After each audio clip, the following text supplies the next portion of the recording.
Episode 22, Born Again. This episode is very similar to Lazarus, and what I mean by that is it's about someone being inside another person's body and getting revenge. But this time, instead of a near-death experience making them switch bodies, it's reincarnation. Also, instead of just having to use guns and shit, she gets telekinesis. So it's kind of different.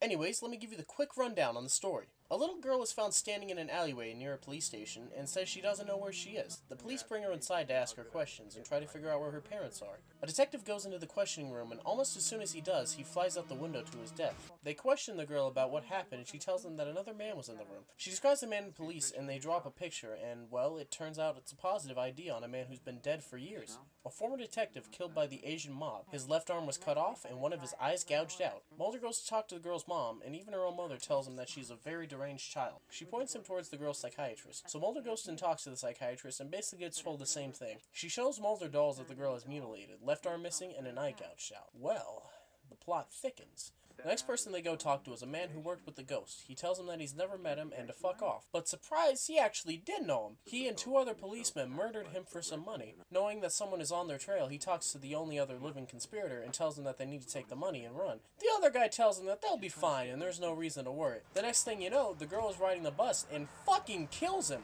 This time hanging him out of the bus with his scarf. God damn, is that a bad way to go. Now that the girl has been witness to 2 murders, Mulder convinces her mom to let him perform past life therapy on her. They almost get somewhere, but the mom stops it before they get to anything good. Mulder thinks it was a bust, but after reviewing the tape, he finds some static where it looks like there's something in it. He has someone at the lab take a look at it, and there most certainly is something in it.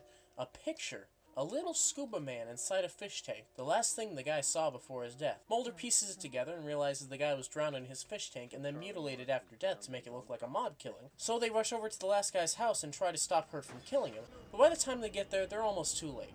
Luckily, they're able to talk him down, but not before he dramatically breaks the fish tank. The guy lives, confesses to what he did, and that's the end of the episode.